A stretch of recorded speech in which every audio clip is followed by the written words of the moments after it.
O despertador tocou às 6h47, como sempre. Lucas desligou o aparelho com um movimento automático, os olhos ainda pesados do sono. O céu lá fora era daquele cinza leitoso que precede o amanhecer. Ele se levantou, pisou no tapete felpudo do quarto e foi até a janela. A rua estava quieta, exceto pelo senhor do número 42, que, como todas as manhãs, puxava seu lixo para a calçada. Lucas bocejou. Era segunda-feira. No banheiro, enquanto a água do chuveiro esquentava, ele encarou seu reflexo no espelho embaçado. Cabelos desalinhados, olheiras fundas. Nada fora do comum. Escovou os dentes. A pasta tinha um sabor levemente metálico, diferente. Ele cuspiu, olhou para o tubo. Era a marca de sempre, o mesmo que comprava no mercado há anos. Abanou a cabeça, atribuindo a sensação ao paladar ainda adormecido. Vestiu-se com as roupas que separara na noite anterior, camisa azul marinho, calça cinza. Ao abotoar a camisa, notou que o terceiro botão estava um tom mais escuro que os outros, quase negro. Estranho. Ele a tinha usado na sexta-feira e não percebera nada. Passou os dedos sobre ele. Era liso, frio. Decidiu ignorar. Detalhe mínimo. A cozinha cheirava a café fresco. Sua esposa, Clara, já estava lá, de costas para ele, preparando sanduíches para o lanche das crianças. O rádio, sintonizado na emissora de notícias habitual, emitia um sussurro de estática entre as frases do locutor. Bom dia, disse Lucas, beijando sua nuca. Ela se virou e sorriu. Bom dia. Dormiu bem. O de sempre. Ele serviu o café na caneca branca, a que tinha uma pequena rachadura no cabo. Ao levar o líquido à boca, estranhou. O café estava insípido, como se fosse apenas água quente tingida. Olhou para Clara, que agora cortava pão com movimentos precisos e ritmados. O café está bom. Isso como sempre, ela respondeu, sem levantar os olhos. Com 2 colheres daquele pó novo que você trouxe. Lucas olhou para a lata sobre o balcão. Era a mesma, mas o sabor não estava lá. Um frio leve percorreu sua espinha. Ele terminou a caneca, sentindo o líquido morno descer sem qualquer conforto. No carro, a caminho do trabalho, as coisas começaram a se descolar de forma mais perceptível. O percurso era de 23 minutos, ele o fazia há uma década. Conhecia cada curva, cada semáforo, cada buraco no asfalto. Na Avenida das Flores, sempre havia um canteiro central com roseiras vermelhas. Naquela manhã, as flores eram amarelas. Um amarelo vibrante, quase artificial. Lucas diminuiu a velocidade, olhando fixamente. Não podia ser. Ele passara por ali no sábado e as rosas estavam vermelhas. Olhou pelo retrovisor. Amarelas. O semáforo da Rua das Acácias, que sempre falhava e piscava em amarelo intermitente às segundas-feiras, estava funcionando perfeitamente, alternando entre verde, amarelo e vermelho com uma precisão robótica. Lucas parou no sinal vermelho, as mãos suadas no volante. Algo estava profundamente errado.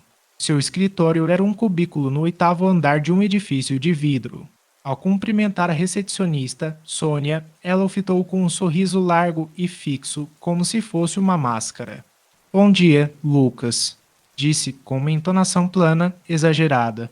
Ele murmurou um retorno e seguiu para a sua sala. O dia de trabalho foi uma sucessão de pequenos desvios. Seu computador ligou instantaneamente, sem a senha habitual. A planilha que ele estava revisando, cheia de números, tinha todas as células preenchidas com o numeral 7. Seu chefe passou por ele no corredor 3 vezes, sempre com a mesma expressão vazia e o mesmo passo cadenciado, sem nunca dirigir-lhe a palavra. Ao meio-dia, Lucas foi almoçar no refeitório. O cardápio do dia, escrito no quadro branco, era frango ao molho branco. Quando recebeu sua bandeja, o molho era de um vermelho intenso, como sangue. Seus colegas de mesa comiam em silêncio, mastigando com movimentos sincronizados. Ninguém comentou a cor do molho. Ninguém falava. O som de talheres contra os pratos era o único a ecoar na sala ampla. Ele não conseguiu comer. Foi ao banheiro e lavou o rosto. A água estava gelada, mas não refrescou. No espelho, seu reflexo parecia cansado, mas era ele. Ou quase. Os olhos pareciam um pouco mais afastados um do outro. Ele se inclinou, perturbado. Uma ilusão de ótica provocada pelo cansaço e pelo stress. Tinha que ser. A volta para casa foi um pesadelo em câmera lenta. As ruas estavam estranhamente vazias para o horário de pico. As poucas pessoas que via caminhavam com um propósito retilíneo, olhando sempre à frente, nunca ao redor. As casas, todas com as mesmas janelas escuras, pareciam cópias umas das outras. Ele ligou o rádio do carro. A mesma emissora de notícias. O locutor falava sobre o clima, sobre a política, mas as frases não se conectavam, eram apenas uma sequência de palavras com sentido superficial, como um ruído branco verbal. Quando estacionou na garagem, sua respiração estava ofegante. A casa parecia normal. O jardim estava parado, a luz da sala acesa. Ele entrou, esperando o caos habitual das crianças correndo, da TV ligada. O silêncio o recebeu. Estou em casa. Chamou, sua voz soando alta e frágil no vazio. Clara surgiu da cozinha.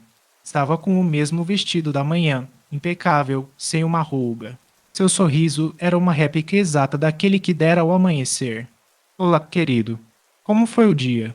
Onde estão as crianças? Ele perguntou, ignorando a pergunta. No quarto.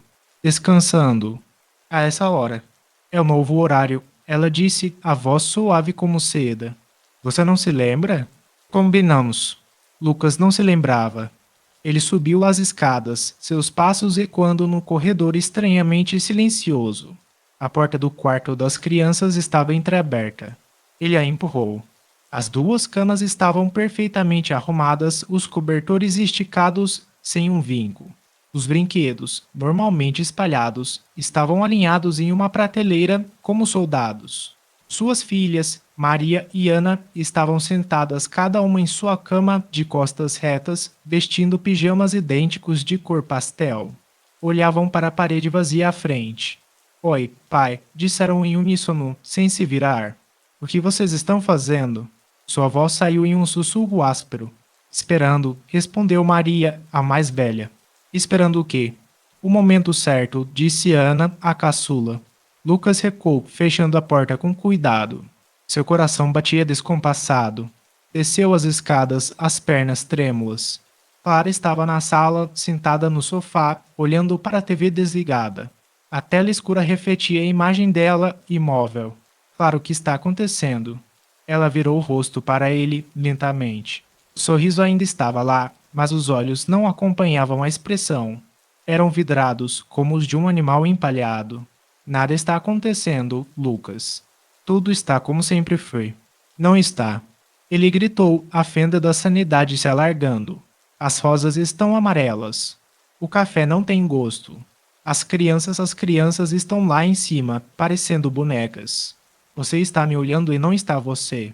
Ela se levantou, aproximando-se dele com passos fluidos e realmente suaves. Você está cansado, querido. O trabalho tem sido estressante. São coisas da sua cabeça. Não são. Ele insistiu, recuando até encostar na parede. Prove. Prove que isso é real. Clara parou a centímetros dele. Seu perfume, o mesmo que usava há anos, cheirava a nada ar viciado. Ela ergueu a mão e tocou seu rosto. A pele dela estava fria, sem a vitalidade do sangue quente. Tudo era real, Lucas sussurrou. Sempre foi. Você é que nunca percebeu os detalhes. Ele a empurrou, correu para a cozinha. Precisava de algo familiar, concreto. Abriu a geladeira.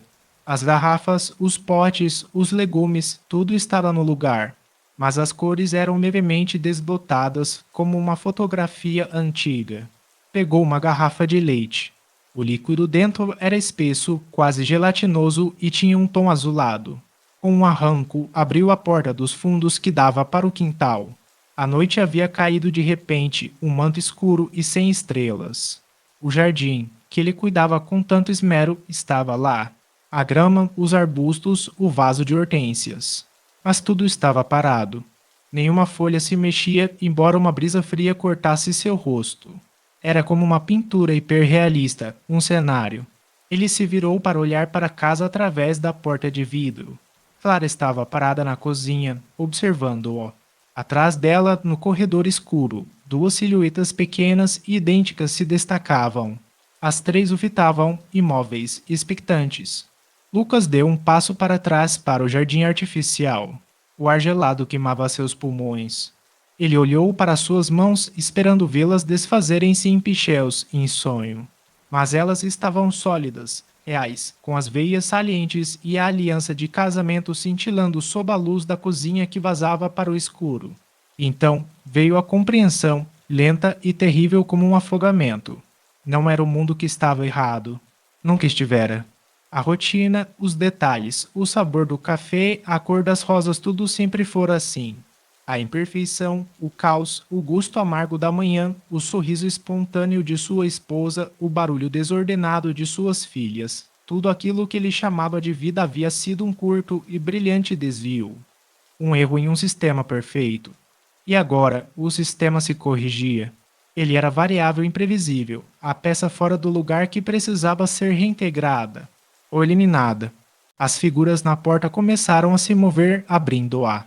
Eles vinham em sua direção, não com hostilidade, mas com a paciência infinita de um processo natural inevitável. Lucas não soube se correu ou se ficou parado. Só soube que o jardim escuro e silencioso se fechou ao seu redor, e a última coisa que percebeu foi o sabor metálico na língua, agora familiar, e a sensação de que, finalmente, tudo estava no seu devido lugar.